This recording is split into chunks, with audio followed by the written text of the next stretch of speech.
पालखेड मिरची आरोग्य केंद्राची दुर्दशा झाली आहे। आरोग्य केंद्राला आरोग्याचीच गरज असल्याचं सांगत आता ग्रामस्थ आक्रमक झालेत। आरोग्य केंद्र आहे की उपेक्षेचा नमुना असा सवाल निफाड तालुक्यातील पालखेड मिरची येथील ग्रामस्थ विचारू लागले। 59 लाख रुपये खर्च करून उभारण्यात आलेल्या आरोग्य केंद्रात आजही मूलभूत सुविधांचा अभाव आहे। गेल्या 4 महिन्यांपासून या नवीन वास्तूमध्ये आरोग्य विभागाचं काम सुरू आहे, मात्र ना पाणी ना लाईट आणि स्वच्छतेचा मोठा अभाव या आरोग्य केंद्रात आणि आरोग्य केंद्राच्या बाहेर दिसून येतो।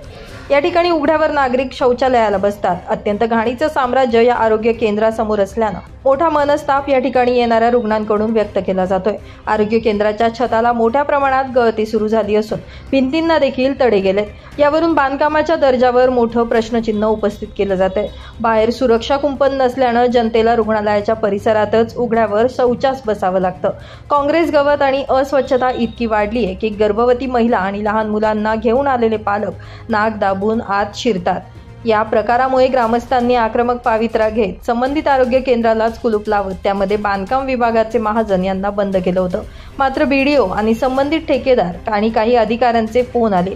2-4 दिवसात संबंधित विषय मार्गी लावला जाईल असं आश्वासन दिल्यावर नागरिकांनी आपलं आंदोलन मागे घेतलं आणि महाजन यांना मुक्त केलं। मात्र परिसरात मोठं तणावाचं वातावरण यामुळे निर्माण झालं होतं।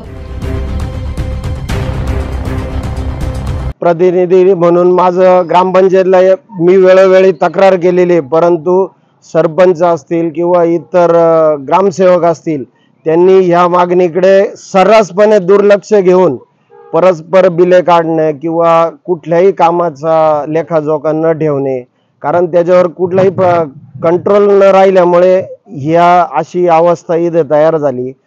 त्याच्यामुळे प्रशासनाने यावर कॉन्ट्रॅक्टदार असतील किंवा ज्यांनी एमबी दिली त्यांच्यावरती पण प्रशासनाने कडक कारवाई करावी अशी मी आपल्या ह्याद्वारे सगळ्यांना विनंती करतो। ब्युरो रिपोर्ट, नाशिक माझा न्यूज, नाशिक।